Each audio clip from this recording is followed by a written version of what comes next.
ಮೊಲ ಸಾಕಾಣಿಕೆಯಲ್ಲಿ ಇದ್ರಲ್ಲಿ ದುಡ್ಡಿಲ್ಲ, ಮೋಸ ಆಗುತ್ತೆ ಅನ್ನೋರು ಪ್ರತಿಯೊಬ್ರು ಈ ವಿಡಿಯೋ ನೋಡ್ಲೇಬೇಕು. ಇಲ್ಲೊಬ್ರು ರೈತರು ಅವ್ರಿಗೆ ಯಾವುದೇ ಜಮೀನ್ ಇಲ್ಲದೆ ಮೊಲ ಸಾಕಾಣಿಕೆಯಲ್ಲಿ ತಿಂಗಳ 30,000 ಸಂಪಾದನೆ ಮಾಡ್ತಾರೆ. 10 ವರ್ಷದ ಹಿಂದೆ ಈ ಮೊಲ ಸಾಕಾಣಿಕೆ ಮಾಡಿದವರು ಯಾರೂ ಕೂಡ ಇದ್ರಲ್ಲಿ ಯಶಸ್ಸನ್ನು ಕಂಡಿಲ್ಲ.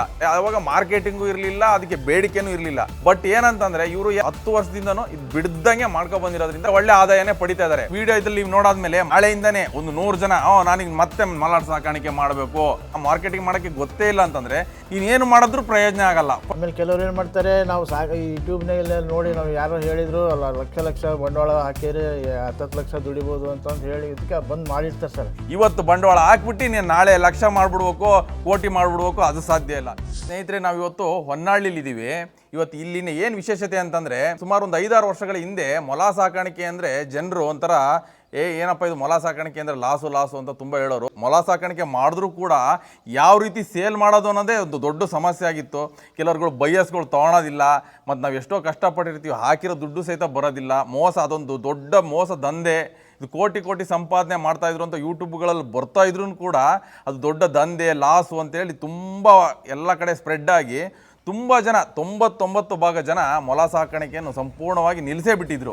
ಈಗ ಅವರಿಗೂ ನಮ್ಮ ಭಾಷಾ ಸಾಹೇಬರು ಯಾವ ರೀತಿ ಅದ್ರಲ್ಲಿ ಯಶಸ್ಸು ಕಂಡಿದ್ದಾರೆ ಅಂದರೆ, ಏನು ಇವರಿಗೂ ಏನೋ ತುಂಬ ಏನು ಈಸಿ ಇರಲಿಲ್ಲ. ಸುಮಾರು 10 ವರ್ಷಗಳಿಂದನೂ ಇವರು ಸತತವಾಗಿ ಮಾಡಿದ್ದಾರೆ. ಅವ್ರು ಹೇಳಿದ್ರು, ಸರ್ ನಮಗೆ ಜಮೀನೇ ಇಲ್ಲ ಸರ್, ನಾವು ಏನೆಂದ್ರು ಈಗ ಹೊರಗಡೆಯಿಂದ ನಾವು ಹುಲ್ ತಂದು ಮಾಡೋದು, ನಮ್ದು ಈ ಶೆಡ್ ಇದೆಯಲ್ಲ ಇಷ್ಟೇ ನಮಗಿರೋದು. ಈಗ ಏನಂತಂದರೆ ಹೊರಗಡೆ ಮೊಲ ಫಾರ್ಮ್ ಸಾಕಾಣಿಕೆ ಮಾಡೋರು ಕಡಿಮೆ ಆಗಿದ್ದಾರೆ. ಎಲ್ಲರೂ ಆಲ್ಮೋಸ್ಟ್ ಏನೋ ಲಾಸು ಅಂತೇಳಿ ನಿಲ್ಲಿಸ್ಬಿಟ್ಟಿದ್ದಾರೆ.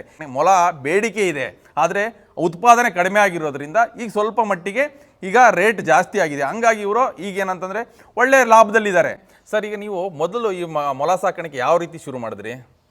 ಸರ್, ಇದು ನೋಡೋಣ ಅಂತ ಒಂದು 2 ತಂದು ಸಾಕಿದೆ. ಅವು ಇಲ್ಲಿ ನಮಗೆ ಅವಕ್ಕೆ ಬೇರೆ ಹುಲ್ಲು ಹಾಕಬೇಕು, ಬೇರೆ ಅದೇ ಅದ್ರ ಜಾತಿನೇ ಬೇರೆ ಇದೆ ಅಂತ ತಿಳ್ಕೊಂಡಿದ್ದೆ ನಾನು. ನೋಡೋಣ ಅಂತ ತಂದು 2 ಸ್ಟ್ರೋಕ್ ಸಾಕಿದ್ದು. ಅದೇ ಕಳೆ ಹುಲ್ಲು ತೋಟದಲ್ಲೇ ಹುಲ್ಲು ಹಾಕಿದೆ, ಅದಕ್ಕೆ ರೂಢಿ ಆದವು. ಅವೇ ತಿನ್ಕೊಂಡಿದ್ದು ಅವು ಮರಿ ಹಾಕಿದ್ದು ಹಿಂಗೆ ಜಾಸ್ತಿ ಆಗ್ಬಿಟ್ಟು. ಜಾಸ್ತಿ ಆದಾಗ ನಮಗೆ ಮಾರ್ಕೆಟಿಂದ ಏನೂ ಗೊತ್ತಿದ್ದಿಲ್ಲ ನಮಗೆ. ಯಾರು ಒಯ್ತಾರೆ ಅಂತಂದ್ರೆ ಯಾರೋ ಬಂದು ಆಮೇಲೆ 250 ರೂಪಾಯಿ ಕೆಜಿ ಹಂಗೆ ತಗೊಂತೀವಿ ಅಂತಂದು ಯಾರೋ ಒಂದು ಡೀಲರ್ ಬಂದು ಒಯ್ತಾ ಇದ್ರು.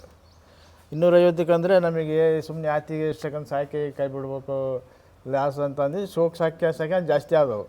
ಅವಾಗ ಆಮೇಲೆ ಅವರು ಹಾಗೆ ಹೀಗೆ ಅನ್ನಕತ್ತಿದ್ರು. ಆಮೇಲೆ ಏನು ಮಾಡಿದೆ, ಮರಿ ಹಾಕಿದವನ್ನೆಲ್ಲ ಒಯ್ದು ಶಿವಮೊಗ್ಗ ಅಕ್ವೇರಿಯಮಿಗೆ ಕೊಡ್ತಾಯಿದ್ದೆ. 200 ರೂಪಾಯಿ ಒಂದರಂಗೆ 400 ರೂಪಾಯಿ ಜೊತೆ ಹಂಗೆ ಕೊಟ್ಟು ಫಸ್ಟ್ ಅದೇ ಥರ ಕೊಡ್ತಾ ಇದ್ದೆ. ಬರ್ತಾ ಏನಾಯ್ತು, ಅಲ್ಲಿ ಯಾರೊಬ್ಬರು ಪರ್ಚೇಸರ್ ಸಿಕ್ಕರು. ನೀವು ಇಲ್ಲಿಗೆ ಹಾಕ್ತಿರ್ತೀರಿ, ನಾವೇ ಬಂದು ಒಯ್ತೀವಿ, ಬರೀ ಬೆಳೆಯೋ ಸಾಕ್ರಿ, ನಾವು ಕಲರ್ ಸಾಕ್ತಿದ್ವಿ ಅವಾಗ.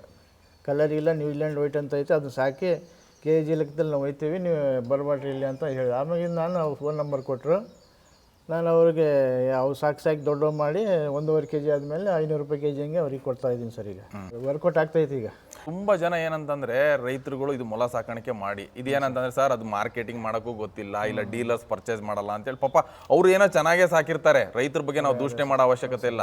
ಮಾರ್ಕೆಟಿಂಗ್ ಗೊತ್ತಿಲ್ಲದೆ ಇರ್ಬೋದು, ಮತ್ತು ಎಲ್ಲಿ ಸೇಲ್ ಮಾಡೋದೇ ಅಂತಿರೋದು. ಇಲ್ಲಾಂದರೆ ಈ ಬೈಯರ್ಸ್ಗಳು ಏನು ಮಾಡ್ತಾರೆ, ಅವ್ರಿಗೆ ಸ್ವಲ್ಪ ಈಗೇನೋ ಚೆನ್ನಾಗಿ ಸಾಕಿರ್ತಾರೆ, ಅವ್ರು ಪರ್ಚೇಸೇ ಮಾಡ್ದಿಲ್ದಂಗೆ. ಹಂಗಾಗಿ ನಾವು ತುಂಬ ಜನ ರೈತರು ಅದನ್ನು ನಿರಾಸಕ್ತಿ ಮಾಡಿಬಿಟ್ಟಿದ್ದಾರೆ. ಅದೇ ಥರ ಸರ್ ಮಾಡೋದು. ಅವ್ರು ಏನು ಮಾಡ್ತಾರೆ ಸರ್ ಅಂದರೆ ಒಯ್ತಾರೆ. ಆಮೇಲೆ ಕೆಲವ್ರು ಏನು ಮಾಡ್ತಾರೆ, ನಾವು ಯೂಟ್ಯೂಬ್ನಾಗೆಲ್ಲ ನೋಡಿ ನಾವು ಯಾರೋ ಹೇಳಿದ್ರು ಅಲ್ಲ, ಲಕ್ಷ ಬಂಡವಾಳ ಹಾಕಿದ್ರೆ 10 ಲಕ್ಷ ದುಡಿಬೋದು ಅಂತ ಹೇಳಿ ಇದಕ್ಕೆ ಬಂದು ಮಾಡಿರ್ತಾರೆ ಸರ್.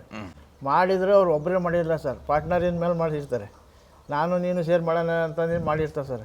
ಅವು ಬರ್ತಾ ಏನಾಗೈತೆ, ಜಲ್ದಿ ದುಡ್ಡು ಸಿಗೋಲ್ಲ ಸರ್. ಅದು ಸುಮಾರು ನಾವು ಸಾಕಿದ್ರೆ ಒಂದು ವರ್ಷ ಮಟ್ಟ ಅದ್ರಲ್ಲಿ ದುಡ್ಡು ಕಾಣಂಗಿಲ್ಲ. ಅದರಿಂದಲೇ ಮರಿ ಆದಂಗೆ ದೊಡ್ಡ ಮಾಡ್ಕೊಂತ ಹೋಗ್ತಿರ್ಬೇಕು. ಅವ್ರೇನು ಮಾಡ್ತಾರೆ, ಆಗಲಿಲ್ಲ ನೀನು ಮಾಡೋ ನಾನು ಮಾಡೋ ಅಂತಂದು ಹೇಳಿ ಅವನು ನೋಡಿಲ್ಲ ಇವನು ನೋಡಿದ್ರೆ ಅವ್ರು ಸತ್ತೋಗ್ಬಿಡ್ತಾರೆ ಸರ್. ಸತ್ತೋಗಿ ಕೈ ಬಿಟ್ಬಿಡ್ತಾರೆ. ಇದು ಯಾಕಪ್ಪ ನಮಗೆ ಇದು ಬೇಡ ಅಂತ. ಹಂಗಾಗಿ ಅದ್ರಾಗ ಏನು ಅವ್ರಿಗೆ ಸಿಗೋಲ್ಲ. ಅದೇನಪ್ಪ ಶ್ರಮಪಟ್ಟು ಅದರಲ್ಲೇ ಕೈ ಊರ್ಕೊಂಡಿದ್ದು ನಾವೇ ಸ್ವತಃ ನೋಡ್ಕೊಂಡಿದ್ರೆ ಬದುಕಂತ, ಇನ್ನೊಬ್ಬರ ಮೇಲೆ ಹೇಳಿ ಬಿಟ್ಟರೆ ಹೋಗಿ ಬದುಕೋದಿಲ್ಲ ಸರ್ ಅವರು. ಇದು ಮರಿ ಎಲ್ಲ ಹೆಂಗೆ ಸರ್? ಇದು ಎಷ್ಟು ತಿಂಗಳಿಗೆ ಒಂದ್ಸತಿ ಮರಿ ಹಾಕತ್ತಿದ್ದು? ಇದು ಸರ್, ಇದು ಹುಟ್ಟಿ 6 ತಿಂಗಳಿಗೆ ಫಲಕ್ಕೆ ಬರ್ತದೆ ಸರ್ ಮರಿ. 6 ತಿಂಗಳಿಂದ ಮೇಲೆ ಅತ್ಲಾಗೆ ಒಂದು 6 ತಿಂಗಳಿಗೆ ಕ್ರಾಸಿಂಗ್ ಮಾಡಿಸಿದ್ರೆ ಅದು 30 ದಿವ್ಸಕ್ಕೆ ಮರಿ ಆಗ್ತದೆ ಸರ್. ಕ್ರಾಸಿಂಗಾಗಿ 30 ದಿವ್ಸಕ್ಕೆ ಮರಿ ಆಗ್ತದೆ. ಆಮೇಲೆ ಅತ್ಲಾಗೆ 40 ದಿವಸ ತಾಯಿ ಹತ್ರ ಬಿಡ್ಬೇಕು ಸರ್ ಮರಿ. ಅವನು 40 ದಿವ್ಸದ ಮೇಲೆ ಅದು ಡಿವೈಡ್ ಮಾಡ್ತೇವೆ ಸರ್. ತಾಯಿ ಮಲ ತಗೊಂಡ್ಬಿಡ್ತದೆ. ಅದರಿಂದ ತಗೊಂಡು ಬೇರೆ ತಾಯಿ ಮಲನ ಬೇರೆ ಕಡೆಗೆ ಇಟ್ಟು 4 ದಿವಸ ಬಿಟ್ಟು ಅದ್ರ ಮೇಲೆ ಕ್ರಾಸಿಂಗ್ ಮಾಡ್ತೇವೆ. ಕ್ರಾಸಿಂಗ್ ಆಗುತ್ತೆ ಸರ್ ಅದು. ಮತ್ತು ಅತ್ಲಾಗೆ 30 ದಿವಸಕ್ಕೆ ಮರಿ ಆಗ್ತದೆ ಸರ್ ಅದು. ಈಗ ನಿಮ್ಮ ಮಂತ್ಲಿ ಎಷ್ಟು ಆದಾಯ ಬರುತ್ತೆ ಸರ್ ಇದರಲ್ಲಿ?